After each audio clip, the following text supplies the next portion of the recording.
یہ اعلیٰ حضرت رحمۃ اللہ تعالی علیہ کے جوابات ہیں، وہ ایسی کہ نہیں نقل میں نے کیے ہیں شرح حدائق بخشش میں۔ دیکھو قرآن کی دو حیثیتیں ہیں، قرآن اس کی دو حیثیتیں ہیں۔ ایک حیثیت حالہ، جیسے میں لیے بیٹھا ہوں کہ اس کے 30 پارے ہیں اور اس کی 114 صورتیں ہیں، یہ اوراق میں ہے، اس کے اوپر جو ہے گتا ہے، جلد شدہ ہے، یہ مخلوق ہے، یہ مخلوق ہے۔ اعلیٰ حضرت عظیم البرکت رضی اللہ تعالیٰ عنہ نے ایک شعر بیان فرمایا ہے، اسی کی میں نے شرح کی ہے کہ بھئی قرآن افضل کہ نبی آخر الزمان افضل۔ اعلیٰ حضرت نے یہی جواب دیا کہ من حیث المخلوق جو قرآن ہے، اس حیث المخلوق سے میرے مصطفیٰ افضل ہے۔ من حیث المخلوق جو آپ کے اس رنگ میں اس طریقے میں ہے، یہ مخلوق ہے، اس کے گتے، اس کے ورقے، اس کی زبر، اس کی زیر، اس کا پیش، اس کی جزم، یہ جتنا حیت قضائیہ ہے، یہ علم کلام کا مسئلہ ہے۔ میں نے آسن البیان کتاب لکھی ہے، اللہ تعالیٰ کرے ابھی اگلے سال کتابت شروع ہو رہی ہے، ابھی تک نہیں ہوئی، انشاءاللہ وہ ایک دفعہ چھپی، اب دوبارہ چھپے گی، میں آپ کو دوں گا مفت، لیکن یہ ہے کہ آپ کا رابطہ بھی رہے نا، مجھے کیا پتا آپ کہاں گئے ہیں، کہ آپ سے رابطہ کریں گے تو آپ بھی کچھ فنڈ جمع کریں گے کہ نہیں؟ آہو، لیکن آپ جو ہے 5-5, 6-6 ہزار تنخواہ لیتے ہیں تو کم از کم آپ اس میں جمع کریں، فنڈ جمع کریں آپ صاحب کے پاس۔ میں اپنے ساتھیوں سے اپیل کرتا ہوں کہ آپ فنڈ جمع کریں، جتنا آپ کے 4 روپے آئے ہیں 1 روپیہ اویسی کرے، بھائی آگے جی یہ جمع کر دو کہ کتاب چھاپیں گے، کہہ دو سبحان اللہ۔ انشاءاللہ اگلے سال جو ہے دورہ تفسیر کے علماء نے پیسے جمع کرائے تھے اور ایک کتاب چھپ گئی تھی علم کے موتی، آپ نے دیکھی یا نہیں دیکھی؟ واہ بھائی واہ، وہ دیکھو، اگر باقی موجود ہے ہاں تو آپ لے لیں، ورنہ آئندہ فنڈ جمع ہوتے جائیں گے تو کتاب چھپے گی اور وہ آپ کے نام سے آنے والے علماء طلباء اور آپ کو بھی ایک ایک نسخہ پیش کریں گے، کہہ دو آمین۔ سنو اور جواب میں نفس دیتا ہوں، ادھار میں نے کبھی نہیں لکھی ہے، یہ علمی سوال ہے جو علم کلام پڑھنے کے بعد ملتا ہے۔ اچھا یہ جو میں نے آپ کو بتایا ہے اس کو کہتے ہیں کلام لفظی۔ بھئی اس کو کیا کہتے ہیں؟ کلام لفظی۔ یہ مخلوق ہے، یہ مخلوق ہے، اس سے سرکار مدینہ کی ذات افضل ہے۔ دوسری ہے کلام نفسی، چلا رہنے دو کیونکہ میں نے جواب میں رہ جائے گا، ٹائم مختصر ہے۔ سنو کیا میں اب کر رہا ہوں۔ دوسرا کیا کلام ہے؟ کلام نفسی، زور سے بولو، کلام نفسی۔ یہ علمی مسئلہ ہے، علمی جواب ہے۔ کلام نفسی وہ ہے جس کی نہ زبر، نہ زیر، نہ پیش، نہ لفظ، نہ الف، نہ بے، نہ تے، نہ جیم، نہ ہے، نہ خے، کوئی شے نہیں۔ وہ کیا ہے؟ وہ اللہ کا کلام ہے، وہ جانے، مصطفیٰ جانے۔ اس کو کلام نفسی کہتے ہیں۔ اس کو کیا کہتے ہیں؟ وہ قدیم ہے، وہ مخلوق نہیں، وہ کیا ہے؟ قدیم ہے۔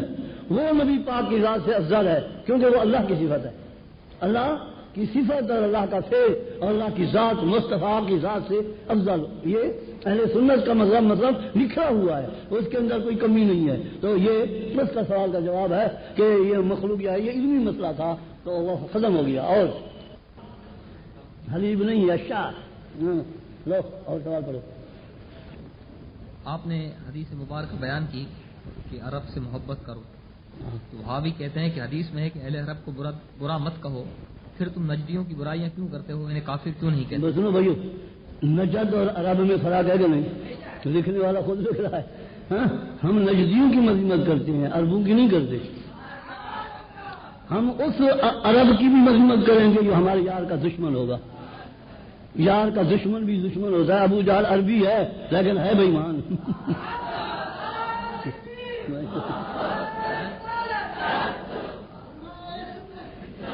جلدی کرو، ویسی جو ہے زندہ ہے خود، ویسی فیضی ہے خود۔ جی چلو جلدی کرو، 15 منٹ رہ گئے۔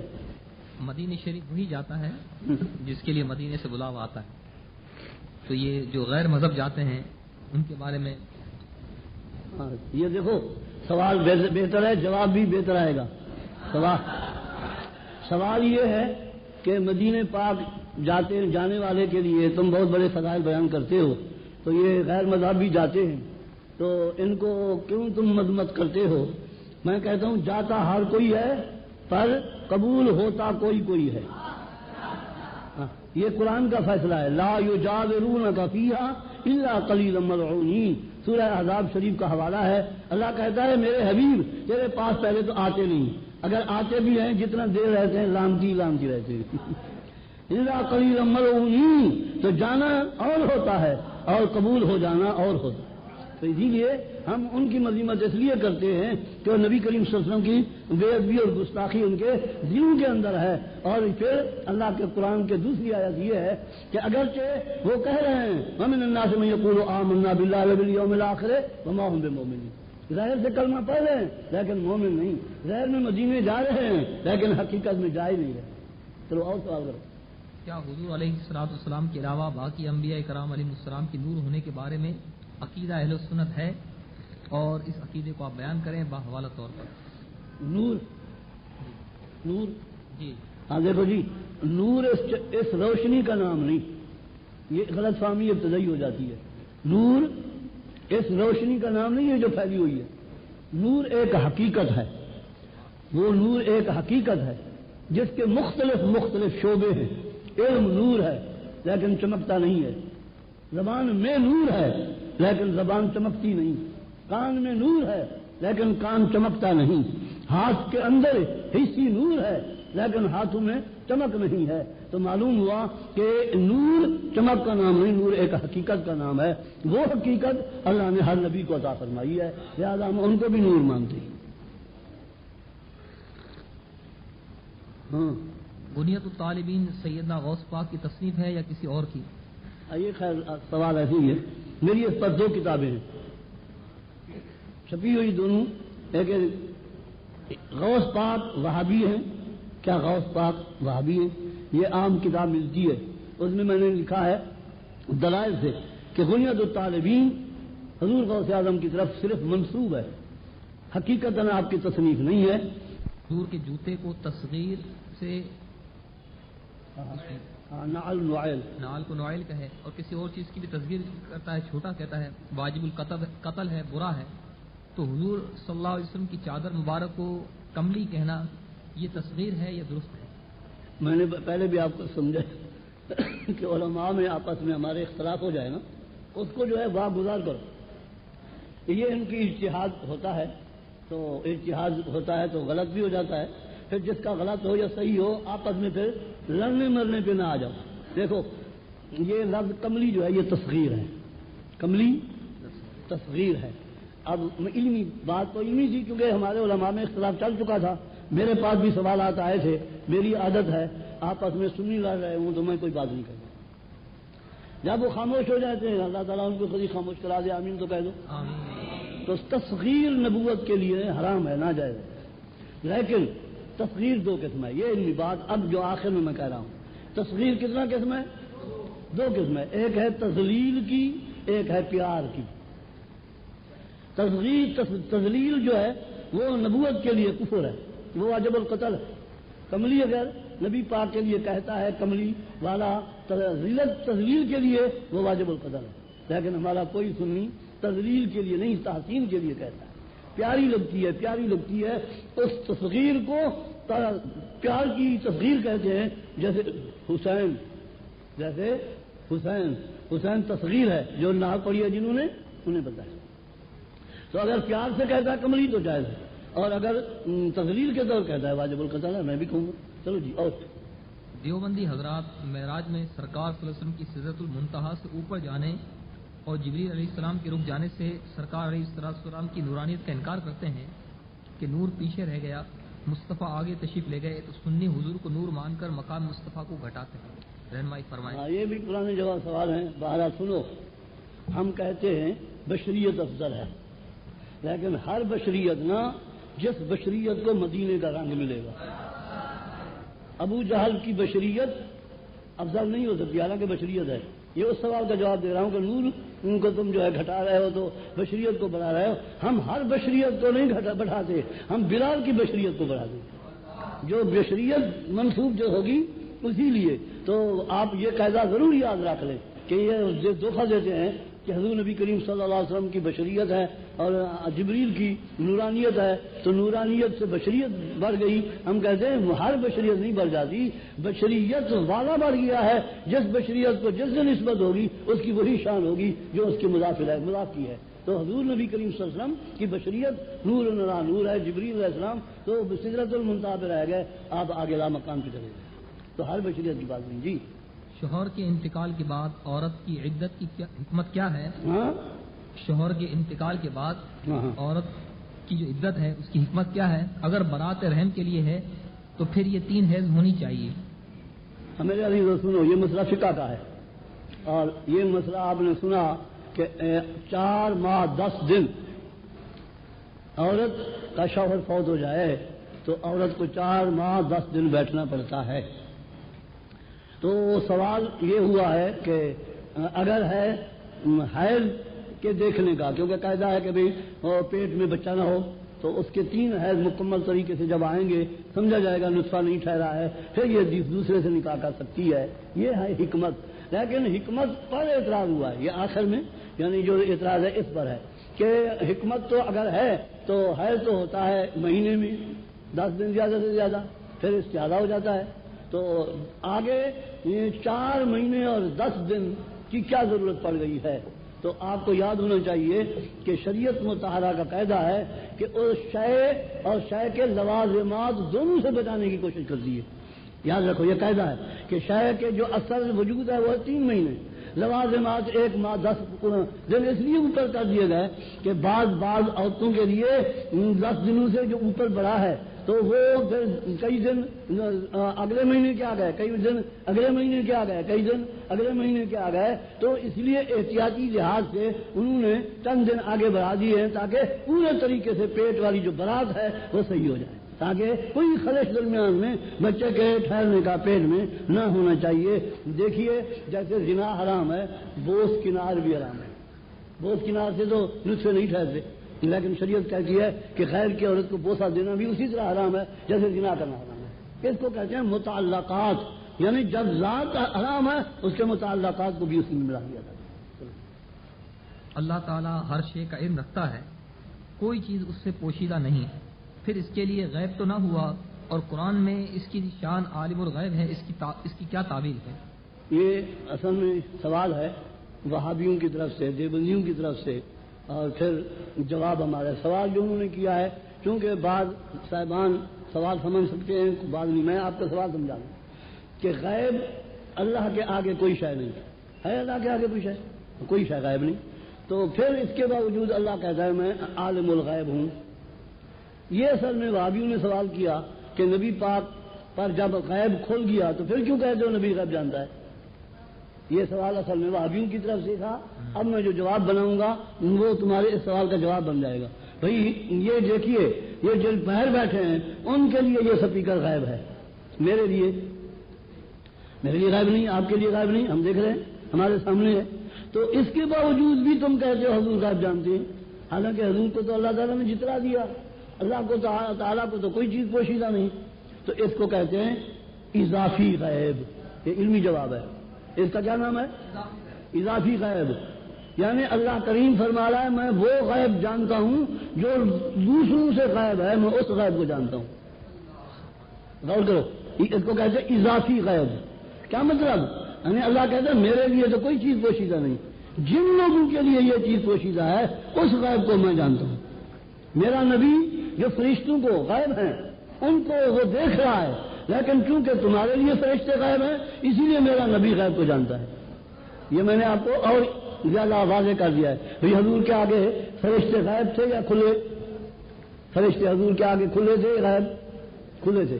حضور کے لیے فرشتے اوجھل نہیں ہوتے تھے، لیکن تم دیکھ سکتے ہو فرشتوں کو، بحث تم دیکھ سکتے ہو. حضور بحث کو دیکھا یا دیکھ رہے ہوتے ہیں کہ نہیں؟ تو جو چیز تمہیں ابھی پوشیدہ ہے وہ تمہارے لیے جو غیب ہے اسی غیب کو نبی جانتا ہے، اسی غیب کو اللہ جانتا ہے. یہ ہے جواب. اس کو پھر اور کیچ کر لو. جی کیا حدیث کل بدعت ضلالہ والی مجمل ہے اور اس کا اجمال دوسری حدیث جو کہ حضرت عائشہ رضی اللہ تعالیٰ عنہ سے روایت ہے بخاری میں ہے سے دور کیا جا سکتا ہے؟ ہاں میں نے حدیث کل بدعت ضلالہ والی مجمل ہے اور اس کا اجمال دوسری حدیث جو کہ حضرت عائشہ رضی اللہ تعالیٰ عنہ سے روایت ہے بخاری میں ہے سے دور کیا جا سکتا ہے؟ ہاں مخصوص بات کیا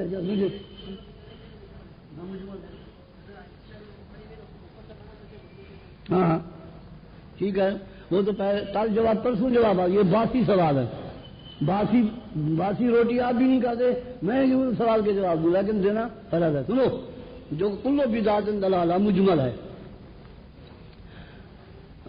اس کو یوں کہو عام ہے، تو مجمل اور عام میں بڑا فرق ہے۔ اصول الشافعی نور الانوار، اس کے باوجود بھی جو بی بی صاحبہ نے کہا ہے عائشہ رضی اللہ تعالیٰ عنہ قالت قال رسول اللہ صلی اللہ علیہ وسلم من احدث فی امرنا ھذا فهو رد، یہ اس کے لیے وہ اس مجمل کو مفصل کہہ سکتے ہیں، تو عام آدمی کے لیے تو ہم کہہ سکتے ہیں، علمی لحاظ سے ہم یہ کہیں گے کہ یہ مستقل طور بدعت کی تعریف کر رہے ہیں، یہ مخصص ہے اس کے لیے جو عام تھی۔ چلو جی یہ جمع کرتے جاؤ۔ رب تعالیٰ کی صفات حادث ہیں یا قدیم؟ ہاں رب تعالیٰ کی صفات حادث ہیں یا قدیم؟ ہاں یہ علم کلام ہے، قدیم ہے۔ اللہ کی صفتیں زور سے بولو، ہاں اللہ کی ہر صفت قدیم ہے۔ چلو جی حضور صلی اللہ علیہ وسلم معراج پر تشریف لے گئے، ہاں تو کیا حضرت حضور غوث العظم رضی اللہ تعالیٰ نے آپ کو سہارا دیا تھا اور آپ حضور علیہ السلام کے قدم مبارک غوث پاک رضی اللہ تعالیٰ کے کندھے پر تھے؟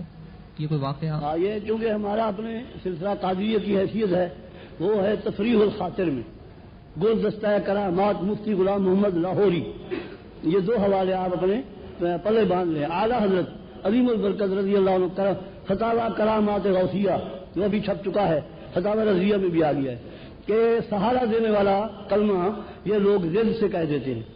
حضور نبی کریم صلی اللہ علیہ وسلم جب رف سے فارغ ہوئے، رف جب ٹھہر گئی، تو حضور غوث اعظم رضی اللہ عنہ عالم ارواح میں اپنی صورت مثالی میں کاندھا پیش کیا، حضور میں بھی آپ کا غلام ہوں، مجھے بھی آپ ساتھ لے چلیے، میں آپ کو عرش معلا تک جو ہے چلا جاؤں گا۔ حضور نے قبول فرمایا، میرا اس پہ رسالہ ہے، 6 مہینے سے پہلے بلکہ سال پہلے حضرت شعیب بھائی کو بھیجا تھا، لیکن انہوں نے معذرت کر دی ہے، تو وہ اس میں نے دلائل دیے کہ حضور غوث اعظم کیا میں بھی تو بھی عالم ارواح میں موجود تھے، وہ غوث تھا جو سرکار کے دامن کو چمٹا ہوا ہے، تم میری طرح دیکھتا رہے گی۔ تو یہ ایک فضیلت کی، بزرگوں کی فضیلت میں سے ایک فضیلت ہے، سہارے والی بات کوئی نہیں ہے۔ حضور نہ براق کے محتاج ہے، نہ رف کے محتاج ہے، نہ غوث کے محتاج ہے، کسی کی ضرورت ہی نہیں۔ جی حوالے میں نے دے دیے، کاندھا دیا تھا اپنے برکت حاصل کرنے کے لیے۔ جی بعض خطبہ اور ائمہ اپنے خطاب میں کہتے ہیں کہ حضور صلی اللہ علیہ وسلم معراج پر جب تشریف لے گئے تھے تو آپ کے پاؤں مبارک میں نالین شریف بھی تھی، تو کیا اس طرح بیان کیا جا سکتا ہے؟ نالین میں اصل میں نے یہ معراج مصطفیٰ کتاب لکھی ہے، چھپی ہوئی ہے، اس کے کئی ایڈیشن چھپ چکے ہیں، آپ کے پاس ہے۔ حضرت علامہ یوسف نبھانی اور دوسرے بہت بڑے اکابر علماء کے حوالے دیے ہیں، لیکن جناب کو معلوم ہونا چاہیے کہ سرکار کی کیفیت جو معراجی ہے وہ حضرت قادری صاحب علامہ غزالی زمان رحمۃ اللہ علیہ نے جو بیان فرمایا ہے، آپ اس کو سمجھیں گے یہ بات سمجھ آ جائے گی۔ فرمایا جسمانی معراج کے ہم قائل ہیں، عالم آسمان تک بشریت کو معراج ہوئی، عالم آسمان سے عرش معلیٰ تک نورانیت کو معراج ہوئی، لا مقام کو صورت حقی کو معراج ہوئی۔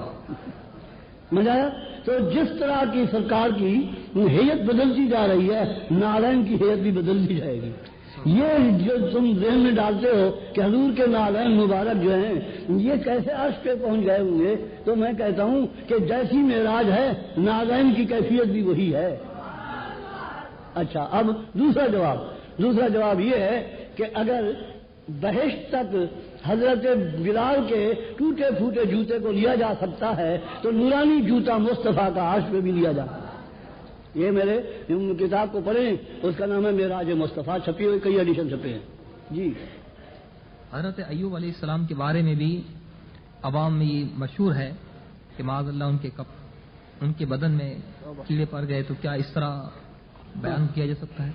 سنو بھائی، آپ کو عقیدہ بتا دوں، ہر نبی ہر عیب سے پاک ہے، ہر نبی ہر عیب سے پاک ہے، اور میں نے اس پر رسالہ لکھا ہے۔ حضرت یعقوب علیہ السلام کو لوگ کہتے ہیں کہ وہ نابینے ہو گئے تھے، اس کے ضمن میں نے یہ بھی لکھا ہے کہ ایوب علیہ السلام کے جسم پر کیڑے نہیں پڑے تھے۔ اگر روایات تفسیروں میں آئی ہیں تو تو آپ علم تفسیر پڑھیں. میں نے کل بھی کہا تھا کہ ٹیڈی مجتہد بیچارے تو 2-4 کتابیں پڑھ لیتے ہیں, مفسر بن جاتے ہیں, حالانکہ اس میں 18 علوم کا یاد کرنا ضروری ہے. ایک علم یہ بھی ہے کہ روایات 2 قسم ہوتے ہیں. ایک ہوتے ہیں اسرائیلیات. اسرائیلیات تفسیروں میں آ جاتے ہیں تو وہ ہمارے نزدیک قابل قبول نہیں ہے. اسرائیلیات کا مطلب یہ ہے کہ جو اہل کتاب کے علماء مسلمان ہوئے, جیسے بہت سارے آپ کو حضرت عبداللہ بن سلام ہیں اور اس طرح سے اور صحابی ہیں جو اہل کتاب عالم تھے, وہ چونکہ پچھلے زمانے میں سے واحد طریقے کے بھی واز کرتے رہے تو نبی کریم صلی اللہ علیہ وسلم نے ایک قاعدہ بتا دیا کہ اگر ان کے بیانات تمہاری شریعت کے قانون کے مطابق ہوں تو قابل قبول ہیں, اگر تمہاری شریعت کے خلاف ہیں تو ان کو قبول نہ کرو. جو نہ کرو یہ اسرائیلیات. یہی حضرت ایوب علیہ السلام کا واقعہ ہے, جو پورے کیڑے پڑ گئے یہ بھی اسرائیلیات میں. آگے چلو. حضرت آدم علیہ السلام نے فرمایا کہ اگر مجھے معلوم ہوتا کہ میرے گندم کا دانہ کھانے سے محمد صلی اللہ علیہ وسلم کا ضرور ہوگا تو میں پہلے ہی کھا لیتا. اس سے یہ معلوم ہوتا ہے کہ کیا حضرت آدم علیہ السلام کو علم نہیں تھا, اور اگر تھا تو انہوں نے کیوں فرمایا؟ یہ تو گزشتہ تقریر میں عرض کیا ہے, صبح کو بھی یہ ہوا تھا. علم ہونا اور بات ہے, حکمت کا اظہار اور بات. تو حضرت آدم نے اظہار حکمت کیا اور لو جو کہا شرطیہ, اور لو شرطیہ میں وہ نفی بالکل یا نہیں ہوتی, اس میں حکمت کا اظہار ہوتا ہے. اگر کسی ولی کے جانشین شریعت کے پابند نہ ہو, داڑھی بھی چھوٹی ہو اور اس کا سلسلہ لال شاہ عباس قلندر, پیر مہر علی شاہ اور دیگر مشہور و معروف بزرگان دین سے ملتا ہو, تو کیا وہ مرید بنانے کے قابل ہیں؟ ان سے تعویذ لیا جا سکتا ہے؟ یہ شخصیات ہیں, انہوں نے کل بھی کہا نا, ایسے سوال نہ کیا کرو. مسئلہ قاعدہ کلیہ بتا دیا جاتا ہے. جو شریعت کے خلاف ہے اس کی بیعت جائز نہیں ہے, وہ کہیں کا ہے کسی کا ہے. ہمیں بزرگوں سے نہ لڑاؤ, کیونکہ میں دوڑا پڑھانا آیا ہوں, ہم بزرگوں سے لڑنے نہیں آیا. کہہ دو سبحان اللہ.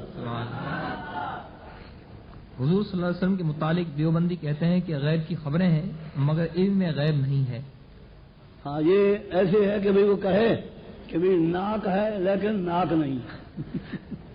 بھئی جب جہاں مانتے ہو کہ حضور کو علم غائب ہے پھر اس کو غائب نہ کہو, یہ ان کی اپنی اصطلاح ہے. سنو, یہ بھی ان کے اعتراضات ہیں. سرفراز کھڑوی نے بھی یہ اعتراض لکھے ہیں کہ حضور کو جو علم غائب ہے لیکن اس کو اطلاع علی الغیب کہہ سکتے ہیں, علم الغیب نہیں کہہ سکتے. میں آپ کو صرف ایک حوالہ دے دوں, وہ ہے ابن جریر. وہ صرف اس لیے میں کہہ رہا ہوں کہ جب علم غیب اللہ نے عطا کر دیا ہے تو اس کا اطلاق بھی کرنا جائز ہے. بڑے دلائل ہیں اس میں, آپ کو جو میں نے غایۃ المعمول کتاب لکھ لی ہے اس میں یہ جواب ہیں. تو وہ یہ ہے کہ حضرت خضر علیہ السلام کے لیے ابن جریر جو تمام تفسیروں کی ماں ہے, ام التفاسیر اس کا لقب ہے.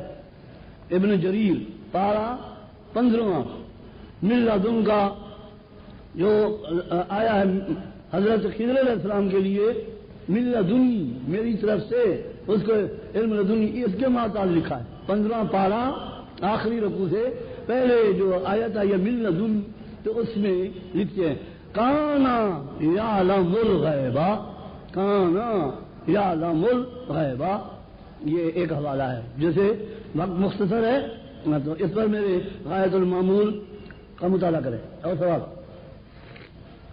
جیسا کہ آپ نے ارشاد فرمایا کہ ایک وقت میں 2, 3 حتیٰ کہ 7 نبی بھی ایک ساتھ ہوتے تھے, اب اس امت کے لوگ کلمہ کس نبی کا پڑھتے تھے؟ یہ آپ کو معلوم ہے کہ رسول اعلیٰ ہوتا ہے, نبی اس کے مرتبے میں کم ہوتا ہے.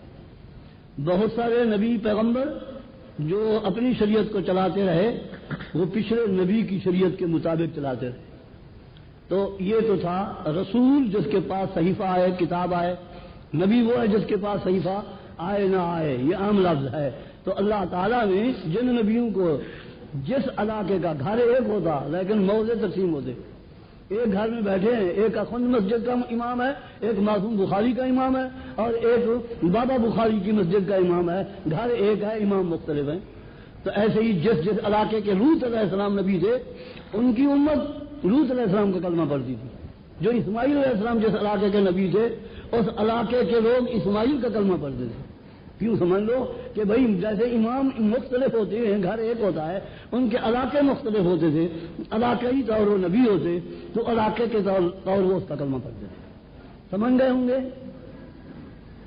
اور وہ حنفی حضرات عید قربہ میں 3 دن کے اندر قربانی کرتے ہیں اور غیر مقلدین چوتھے دن شہر کراچی میں بالخصوص بنس روڈ کے علاقے میں بڑے بڑے اونٹ نہار کرتے ہیں اور لوگ ہم سے پوچھتے ہیں کہ بھئی یہ چوتھے دن قربانی کیوں کرتے ہیں، کیا اسلام میں اس کی گنجائش ہے؟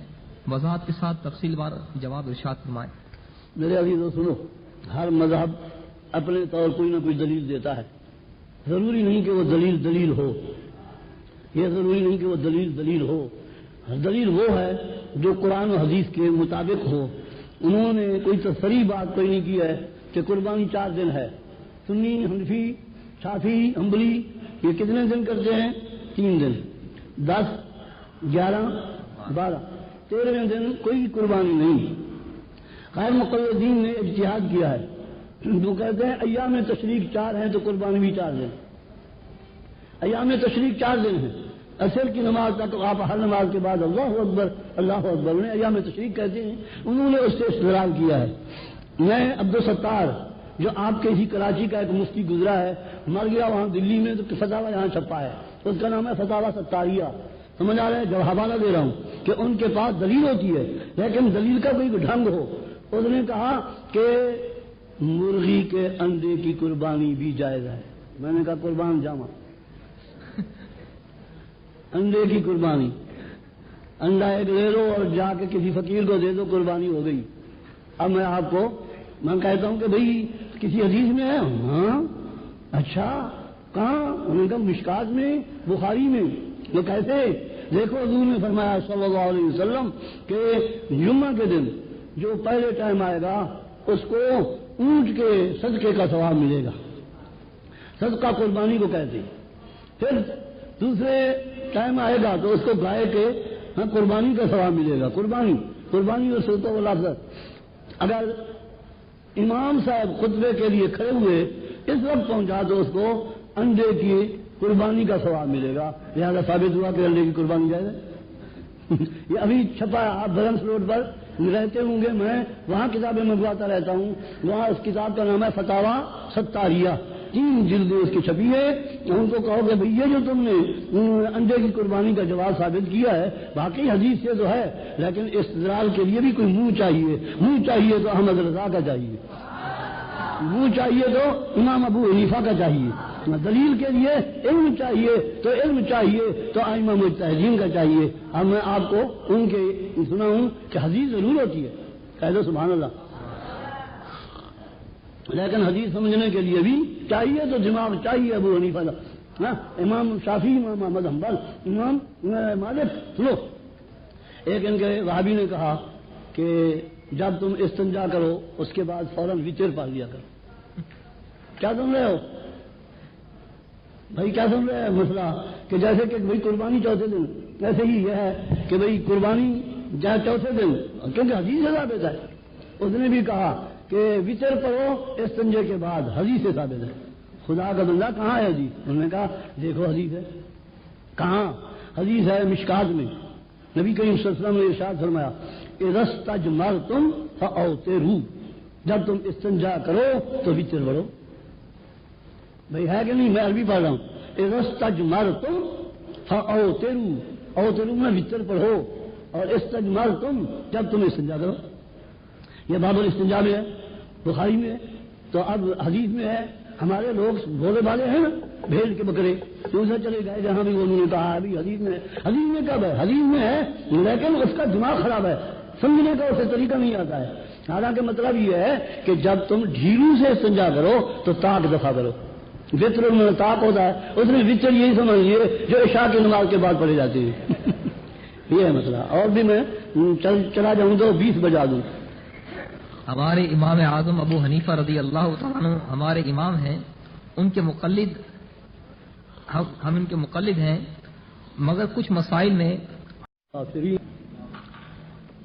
مضمون یہ ہے کہ اہل کتاب جو اہل ایمان بھی تھے جب بھی غزوات پر، جنگوں پر جاتے تو دیکھتے کہ ہمیں فتح نہیں ہو رہی تو حضور نبی کریم صلی اللہ علیہ وآلہ وسلم کا وسیلہ مبارکہ پیش کر کے فتح یاب ہو جاتے. تو یوں کہتے اللہم انصرنا بالنبی آخر زمان. یہ جو میں نے آپ کو تقریر کی ہے تمام مفسرین نے اسی آیت کے ماتحت لکھا ہے.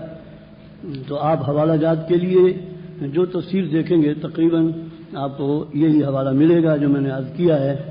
ترجمہ بھی یہی ہے کہ تھے وہ پہلے سے فتح مانگتے تھے کافروں پر جب حضور نبی پاک صلی اللہ علیہ وسلم تشریف لائے، باوجود ہے کہ وہ پہچانتے تھے، یہ ماں نافیہ نہیں ماں موصولہ ہے، پہچانتے تھے حضور نبی پاک صلی اللہ علیہ وسلم کو، تو کفر کیا ان کے ساتھ، لعنت ہو اللہ کی کافرین پر. یہ آیت پہلی جو ہمارے استدلال میں وسیلے کے طور پیش کی جاتی ہے. اور بھی بکثرت آیات ہیں، مثلا یا ایھا الذین آمنوا اتقوا اللہ وابتغوا الیہ الوسیلہ ولو انہم اذ ظلموا انفسہم جاؤوک. ان آیات کو آپ جمع کریں گے تو آپ کو تقریباً درجن سے زائد آیات ملیں گی، تو آپ ان کو جمع کر لیں گے. میں نے اس پر ایک کتاب لکھی مرآۃ الدلائل لحل المسائل، شیشہ دلیلوں کا آئینہ جو ہمارے مسائل کا حل ہے، انشاءاللہ تعالی چھپے گی. یہ گوتلا بھی میرا عمل نامے کا تصنیفوں کا ہے، یہ لے آیا ہوں تو آپ کو دعا کرانے کے لیے. یہ نہیں ہے کہ بھئی اللہ کریم بڑا کریم ہے کسی کی دعا قبول فرمائے گا. تو یہ آیت آپ نے جب لکھ لی اور حوالہ جات بھی آپ کے اجمالی طور میں نے عرض کر دیا، تو اب سمجھیں کہ ہمارے نزدیک وسیلہ نبی، وسیلہ ولی اور مقدس مقامات اور اولیاء اللہ تعالیٰ کے ملبوسات، اولیاء اللہ تعالیٰ کے متعلقات سب ہمارے نزدیک وسیلے کے طور اللہ کی بارگاہ میں پیش کیے جاتے ہیں. اللہ کریم انہی کے طفیل ہمارے مقاصد پورے فرماتا ہے. اس کو ہم وسیلہ کہتے ہیں. نجدیوں کے نزدیک، وہابیوں غیر مقلدوں کے نزدیک یہ شرک ہے. وہ آپ اللہ تعالیٰ مدینے لے جائے تو مدینہ پاک مکہ معظمہ چونکہ ان کی حکومت ہے، وہ آپ ان کی کتابوں کو، ان کے طرز عمل کو، تو ہم اپنے دلائل کو مضبوط کریں، پختہ کریں، انشاءاللہ کامیابی ہوگی. تو پچھلے لوگوں کا طریقہ تھا، بلکہ آپ 2-4 حدیثیں بھی ساتھ نوٹ رکھیں تاکہ آپ کی تقریر بنے اور نعرہ بجے اور کڑ کو لوٹ آئے. کہہ دو سبحان اللہ. بابا آدم مشہور حدیث ہے، آپ تقریروں میں بیان کرتے ہیں لیکن حوالے آپ کے پاس ہونے چاہیے. حضرت آدم علیہ السلام سے جب وہ گندم دانے کا ارتکاب ہوا تو اللہ کی بارگاہ میں روتے رہے، 300 سال مسلسل روئے. یہ آپ کو پہلے پارے میں یہ واقعے ملیں گے. اتنے آنسو بہائے کہ دنیا بھر کے ہر رونے والے، خواہ وہ مظلوم ہے یا ظالم ہے، کسی طریقے سے روتا ہے، تو حضرت آدم علیہ السلام کے 9 گنا زیادہ آنسو ہوں گے. اتنا روئے تھے، بہت زیادہ روئے. کبھی کہتے ربی انی ظلمت نفسی، کبھی کہتے ربنا ظلمنا وغیرہ وغیرہ. تو 300 سال گزر جانے کے بعد قرآن نے کہا ہے کہ تلقى آدم من ربه کلمات فتاب علیہ. یہ بھی ابھی آیت گزری ہے پہلے پاؤں میں. اللہ نے کہا میں نے اس کے دل میں ڈالا کہ یہ کیوں نہیں کہتا کہ رب اغفر لی بحق محمد.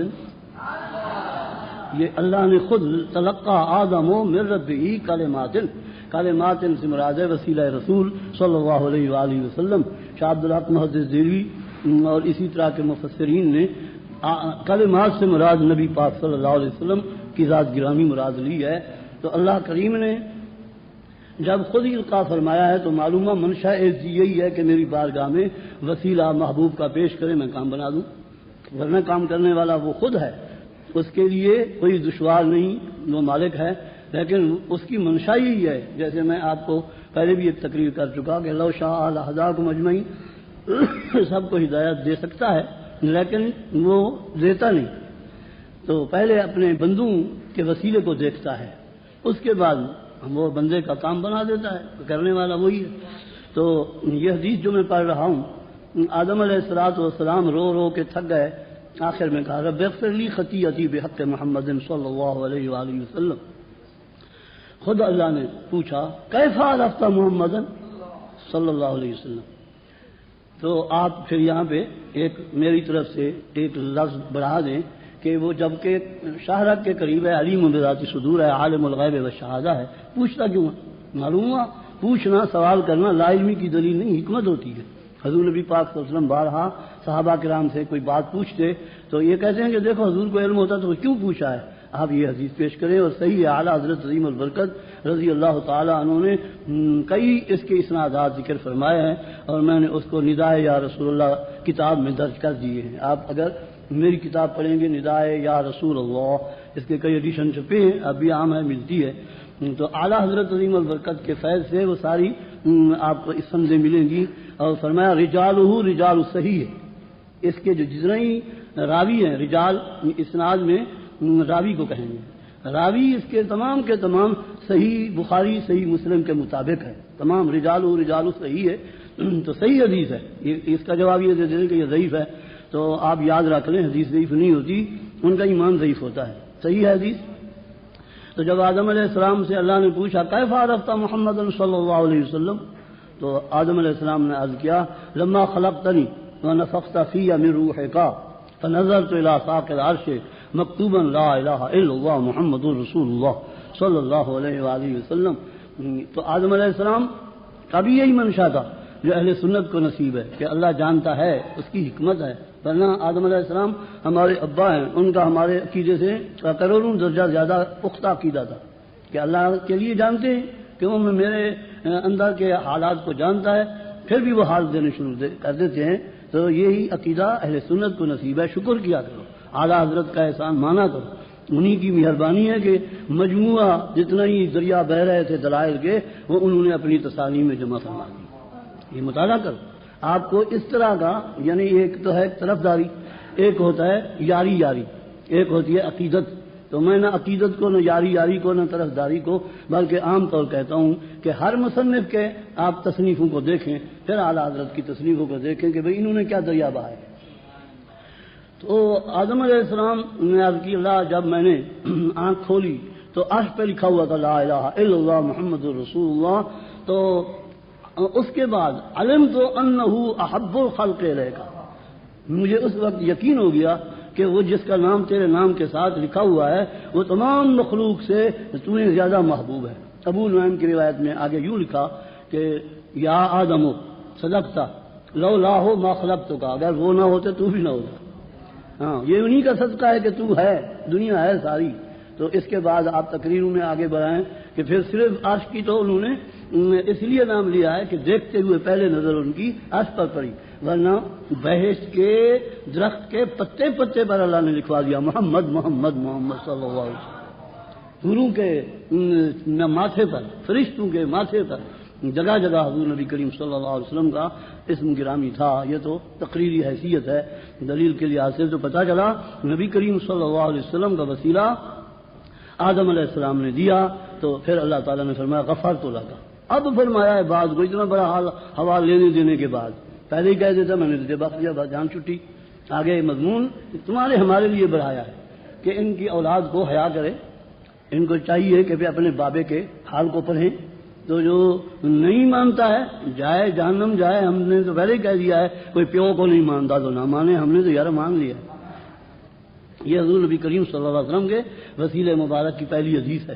دوسری حدیث آپ یوں سمجھیں کہ خود سرکار دو عالم صلی اللہ علیہ وسلم نے جب سیدہ بی بی فاطمہ رضی اللہ تعالی عنہا بنت اسد، یہ سیدہ فاطمہ بنت محمد صلی اللہ علیہ وسلم زوجہ مکرمہ ہے علی المرضیٰ کی، اور حضرت علی کی اماں کا نام بھی فاطمہ ہے، وہ فاطمہ بنت اسد ہیں۔ نبی کریم صلی اللہ علیہ وسلم نے انہیں مزار میں اتارا تو خود ہی اندر تشریف لے گئے۔ کریم ہے کیونکہ فرمایا اس نے میرے ساتھ بہت بڑا احسان کیا، میری بہت بڑی پرورش کی، حضور نبی پاک نے احسان جتلائے، اور پھر وہاں دعا مانگ رہے ہیں رب اغفر لہا بے حقی و بے حق من قبلی، جو میرے سے پہلے گزرے ہیں ان کے صدقے سے، اور میرے تو فعل اسم کو بخش دیں۔ تو نبی کریم صلی اللہ علیہ وسلم نے یہ بخشش کے لیے بے حق فرمایا، وسیلہ جلیلہ ارشاد فرمایا۔ تو سرکار دو عالم صلی اللہ علیہ وسلم کی حدیث کا قانون یاد رکھ لیں، جو حدیث کے بارے میں سرکار کا مسلسل فعل ہو وہ سنت بن جاتا ہے، حضور کا گاہے گاہے فعل ہو وہ مستحب بن جاتا ہے، اگرچہ لفظاً ہم اسے سنت کہہ سکتے ہیں، لیکن اس طرح حدیث کے لحاظ سے سرکار دو عالم کا گاہے گاہے فعل کرنا سرکار نے جو کر دیا یہ ارشاد۔ اب حدیث بیہقی اور ترمذی یہ میں صرف نمونے کے طور آپ کو عرض کر رہا ہوں، ورنہ اس پر ضخیم کتابیں علماء کی بھی ہیں اور بزرگان دین نے لکھی ہیں۔ شواہد الحق حضرت امام یوسف نبھانی عربی میں اب اردو میں بھی چھپ گئی ہے، آپ مطالعہ کریں، کتابیں خریدیں، آپ اپنے پیٹ کو باندھ لیں رسیاں، نہ کلفی کھائیں اور نہ ہی حلوہ کھائیں، نہ ہی مرغی کھائیں تو کتاب کو کھائیں۔ آپ کتاب لے لیا کریں، شواہد الحق۔ اور مولانا وکیل احمد سکندر پوری رحمۃ اللہ علیہ انڈیا میں بہت بڑے عالم دین گزرے ہیں، سرکار اعلیٰ حضرت کے ہم زمان ہیں، انہوں نے کتاب لکھی ہے الوسیلہ، الوسیلہ، وہ اردو میں بڑی ضخیم کتاب ہے، عام ملتی ہے، ہم نے بھی ان کے صدقے سے لکھماری ہے، تو انشاءاللہ تعالی آپ کو بزرگوں کی کتابیں ملیں گی، تلاش کرنا، ورنہ انشاءاللہ آپ کے عزیزوں میں سے کئی عزیز نکل آئیں گے، ہم اپنی زندگی میں چھاپ کے مریں گے، آمین تو کہہ دو۔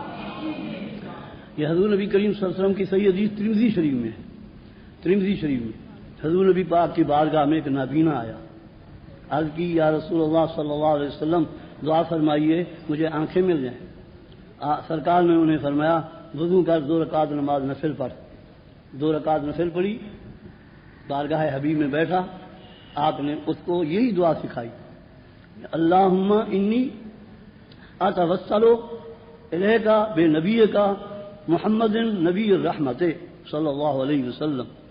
تو آگے الفاظ ہیں، بہرحال یہ حدیث میں نے بھی نقل کر دیا نداء یا رسول اللہ میں، تو آپ اس کو نقل کریں، پھر اعلیٰ حضرت کے فیض سے اس کی سندات بھی میں نے ذکر کی ہیں، اور جب ترمذی کا نام آ گیا، سیاستہ کا نام لو نا تو یہ پھر ٹھنڈے پڑ جاتے ہیں، مانتے پھر بھی نہیں، ضدی کے بچے ہیں، جب سے اللہ نے ضد تقسیم کی نا، کھوتے کی اور ان کی ضد ایک دن تقسیم فرمائی۔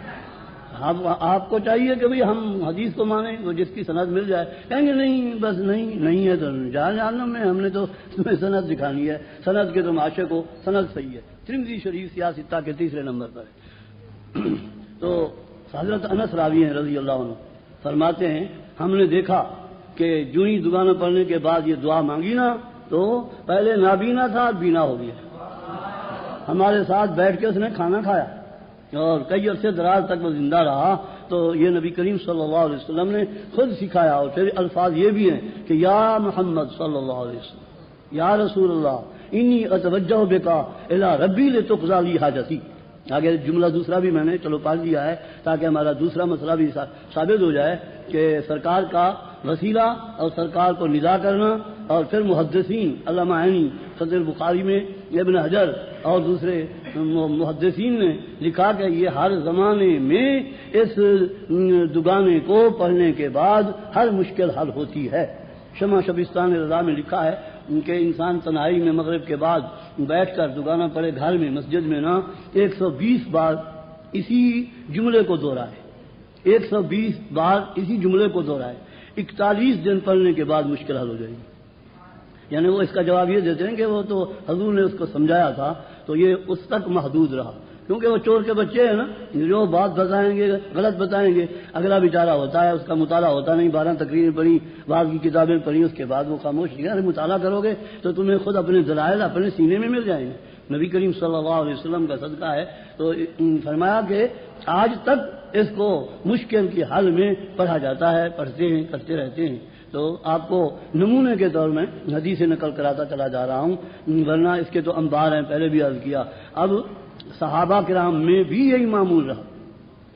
مشکات شریف محدث رضین کی سند ہے، باب المناقب، مشکات ہر مدرسے میں، بلکہ اب تو عام چھپی اردو میں، سیدہ عائشہ صدیقہ رضی اللہ عنہ کی بارگاہ میں صحابہ کرام حاضر ہوئے، تابعین، عرض کی بی بی بارش نہیں ہو رہی ہے، فرمایا سرکار کے روضے سے اینٹ اٹھا لو بارش ہو جائے گی۔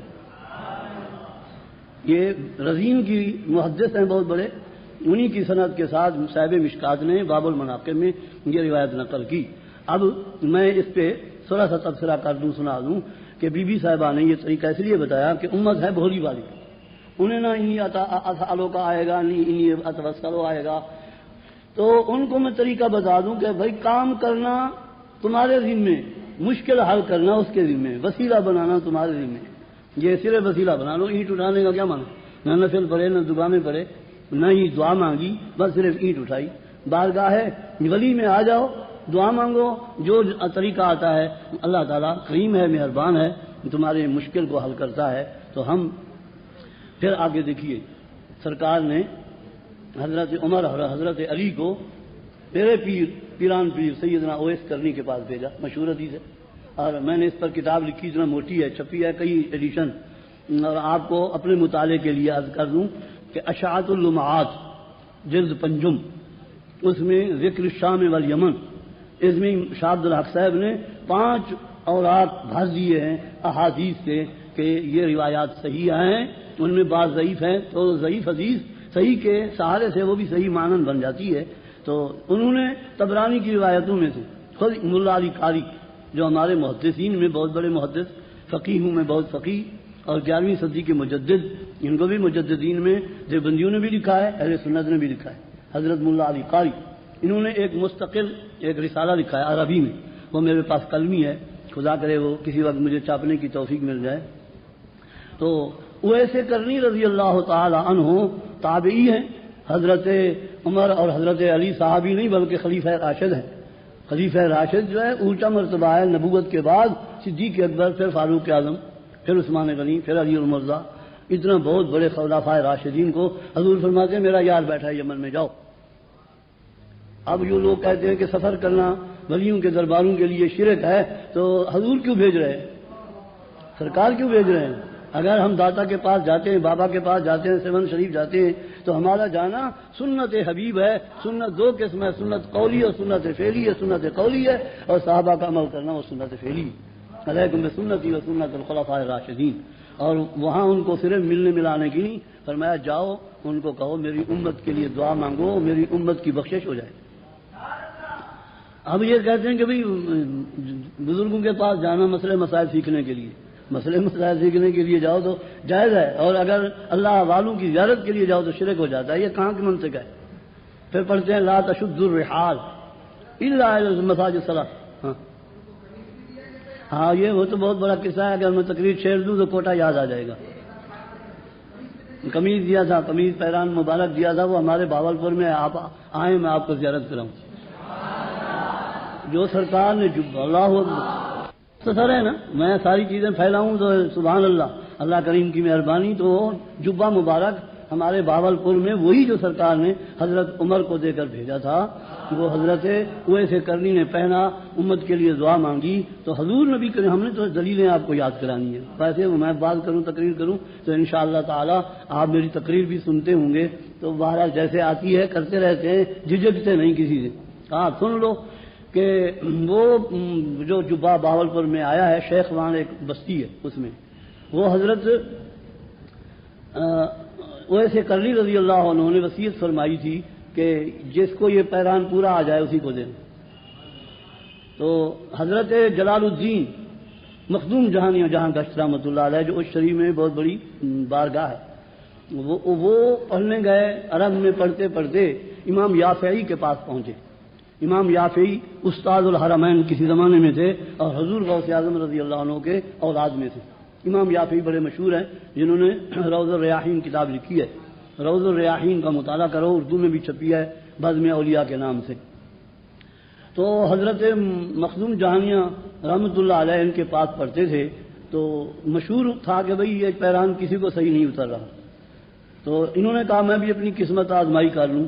انہوں نے جو جبہ پہنا پورا آ گیا، فٹ آ گیا، ان کو انہوں نے عطا کر دیا، اور انہوں نے اپنے خلیفہ حضرت عبداللہ، وہ ہمارے شیخ وان میں ان کی گدی ہے بہت بڑے، یہ حضرت مولانا منظور احمد شاہ صاحب جو سنتے ہیں آپ ساہیوال کے، علامہ شیخ العزیز، یہ انہی کی اولاد میں سے ہیں، تو ان کے ہاں موجود ہے، بڑے بڑے لوگ وہاں زیارت کے لیے جاتے ہیں، تو آپ کو بھی زیارت کرائیں گے اگر آپ آئیں گے، اگر چاہیں گے تو میں تو دلیل کے طور پر کر رہا ہوں کہ حضور نے دعا منگوا، آپ مانگتے، بھلا بتاؤ حضور دعا مانگے اور اللہ نہ بخشے امت کو، یہ ہو سکتا ہے؟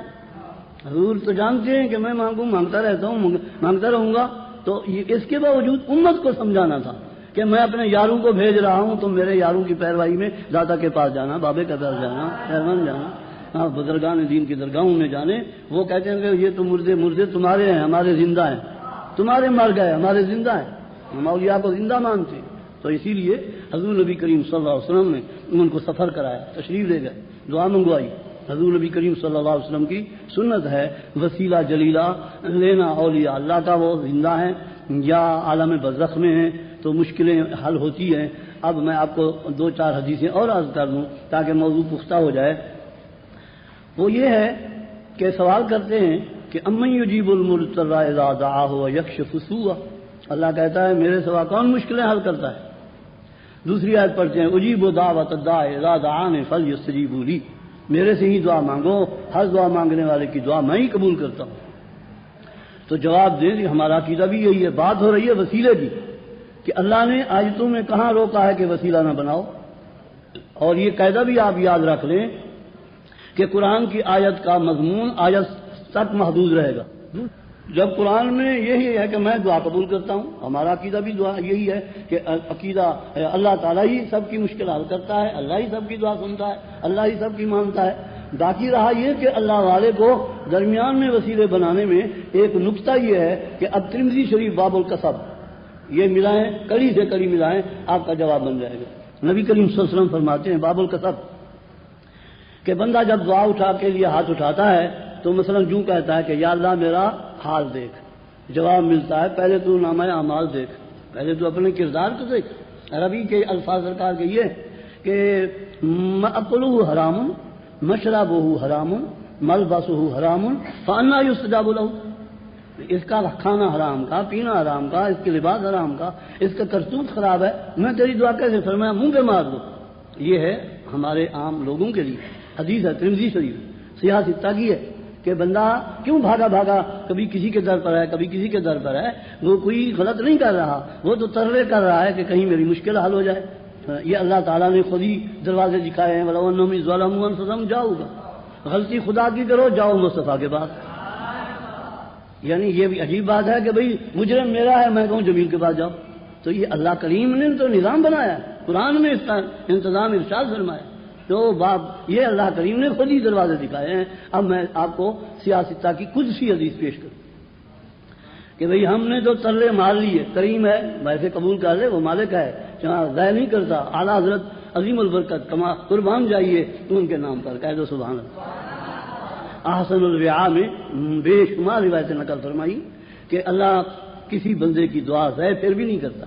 کریم جو ہویا، مہربان جو ہویا، اس کی رحمت کو تو دیکھو، فرمایا اگر موج میں آ گئی رحمت تو فوراً اس کی دعا قبول کر بھی لیتا ہے۔ کوئی یہ تو نہیں کہ بندش ہے، لازم قرار دیا، کسی کو ولی نہیں ملتا۔ اللہ کریم نے یہ دروازہ بھی بند نہیں کیا ہے۔ پہلے حدیث کا یہ جملہ ہے کہ اس کو اسی وقت اس کے کام کو بنا دیتا ہے۔ کبھی یہ ہوتا ہے کہ دیر ہوتی ہے، مہینے کے بعد، سال کے بعد، ہفتے کے بعد، یہ دوسرا طریقہ۔ تیسرا یہ کہ اگر وہ اس کی بات ماننے کی نہیں تو اس کے عمل نامے کے خاتے میں لکھ دیتا ہے کہ اس دعا کے بدلے میں کل قیامت میں اس کو یہ اجر دوں گا۔ یہاں تک کہ حضور فرماتے ہیں یہ اعلیٰ حضرت رحمۃ اللہ علیہ کی احسن الوعاء جو کئی بار چھپی ہے، دوستوں نے مفت بھی تقسیم کی ہے، اور مفتہ شراب تو ہمارے نورانی صاحب تو نہیں آئے، مفتہ شراب تو قاضی نہیں چھوڑتے، تم تو مولوی ہو تو تلاش کرو کراچی میں کہیں، ورنہ آپ 5-10 روپے ہیں، کون سی بڑی بات ہے؟ آج تو 5 روپے کے پان کھا جاتے ہیں، بیٹھے بیٹھے دیکھو مجھے کتنی پان لے دیتے ہیں، کتنا آج تو دودھ شریف بھی آیا ہے۔ اچھا میں نے سمجھا شاید پٹرول نہیں آیا، پٹرول نہ آئے تب بھی گاڑی تیز چلتی ہے انشاءاللہ، ہم پٹرول کے محتاج نہیں، پٹرول ہمارا محتاج ہے۔ تو نبی کریم رؤوف الرحیم صلی اللہ علیہ وسلم نے فرمایا کہ دعا مانگنے والے اس وقت آرزو کریں گے کہ کاش ہماری دعا قبول نہ ہوتی، جو انعام اب نہ دعا کے قبول ہونے والوں کو مل رہا ہے، اتنا بڑا انعام ملے گا، یہ کریم ہے۔ تو بہرحال یہ میں نے تو درمیان میں آپ کو سمجھانے کے لیے عرض کیے ہیں 2 حدیثیں۔